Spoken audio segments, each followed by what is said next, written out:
All nations, in one way or another, draw from the Jewish teachings. And they also have this concept, whether it's in Islam, the 12th Mahdi, or in Christianity, the second coming, because this is a fundamental teaching and ultimate need of all of humanity to attain that time when God's kingdom and presence will again be clearly visible on this earth. And all of the nations of the world will participate in serving God. As it says, Obo ha'evdim be'eretz Ashur. There shall come those that are lost in the lands of Ashur. V'hanidachim, and the downtrodden in the lands of Egypt, of Mitzrayim, that are downtrodden. The Hebrew word Mitzrayim means lands of persecution, of restriction.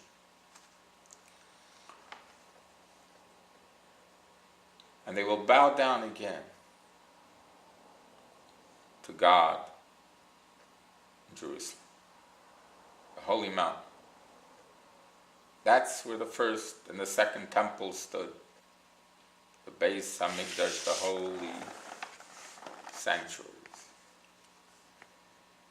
the holy houses. They will again be rebuilt, the third one, on its place where it stood. Was the second one the one Herod built? He's the one that enhanced it and made it larger. Well, I knew he enhanced it, but that wasn't the second one. The second one. Oh, the second one I remember was, from the Babylonian. Was Darius and I think Cyrus. Joshua came then. Was Ezra the scribe. Right. The time of Ezra. So, this in a nutshell is the Jewish view on the Messiah.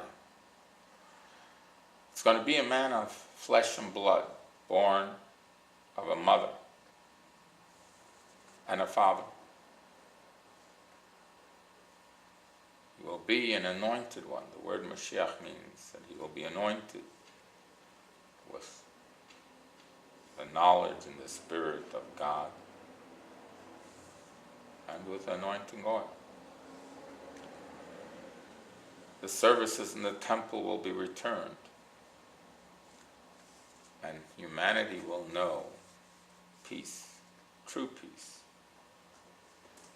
The wolf and the lamb will lie together. As it should be in God's kingdom. In a kingdom where there is peace, there is harmony, there is no bloodshed, there is no ego, me, and grasping. There is a caring and a unity and a love that permeates all. Until that comes about, in Jewish teachings, there has never been a Messiah yet that came and did his job. That's a different concept, Christian concept. They're entitled to their beliefs. But did the name Mashiach come from the name Moses? No. The name Mochiac comes from, Mashiach is anointing with oil. He will be an anointed one. The kings of the Jewish people were anointed. The high priests were anointed. Mashiach will be anointed. I believe Samuel did the anointing with David and with Saul, right? Right. So we're going to have a prophet to do the anointing again. That shouldn't be a problem, since one of the aspects of the Messiah's coming is going to be the resurrection of the dead. Really? We'll have Moses back, and we'll have all the high priests back. There'll be plenty of candidates to do the anointing. Yeah. Okay, but how are we going to know, can we tell if someone was born today through the house of David? We know, lineage-wise, who are descendants of the house of David. We still have have records that go back to that time. Go all the way back from present. Yeah, they can go back to the Middle Ages, and then from the Middle Ages they have it recorded back. So there is that ability to do that. There's a philosophy. There's somewhere I'm familiar with philosophy that the house of that the kings and queens of England are the descendants of the house of David. I heard that somewhere. It is possible that many claim to be descendants of the house of David. Fine. The question is not who are descendants of the house of David. The question and the answer is who is the descendant of the house of David who will be the Messiah, who will fulfill what the prophets say he's supposed to do. Until that happens, it doesn't happen. It's not there. Now, I believe so far you've been talking about, of course, Maimonides was very Kabbalistic, right? Yes. Very. But mostly you've been talking here Torah rather than Kabbalah. No, it's a combination of what I just told you. Okay. The time of the coming of the Messiah is a closely guarded secret, so to say. Jacob wanted to tell his children when the redemption was going to occur, before he passed away in Egypt. In the last portion of the book of Genesis, he wanted to do that, but it was taken away from him. God hid that knowledge from him in order, for two reasons given.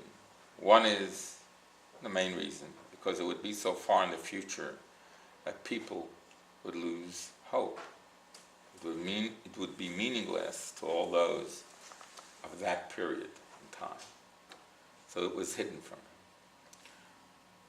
One can say that there are many righteous individuals, tzaddikim as they're known in Judaism, who sought to speed up the coming of the Messianic era.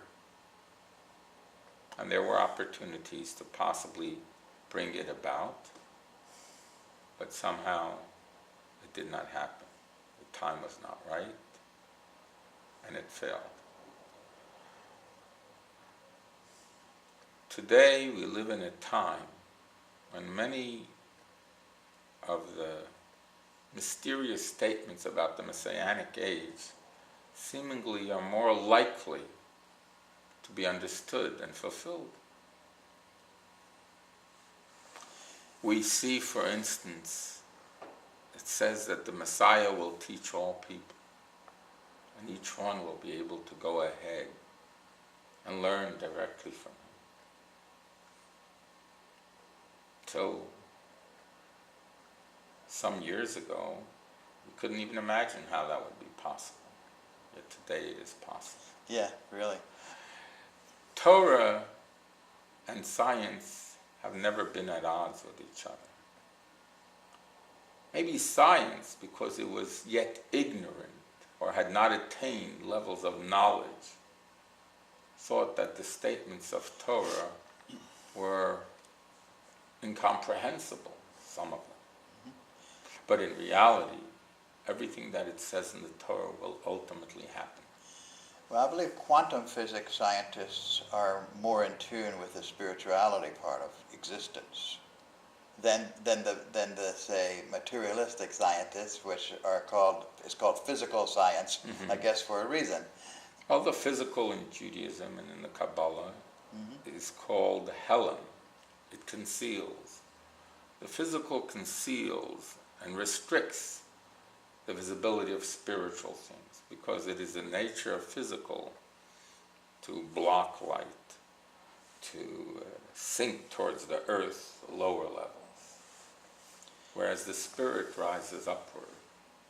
It says the candle of God is the soul of a person.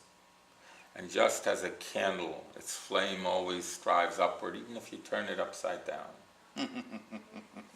it will still strive upwards. And scientists would Now, say... where do we see that the physical dims the spiritual? When you look at the candle as it burns,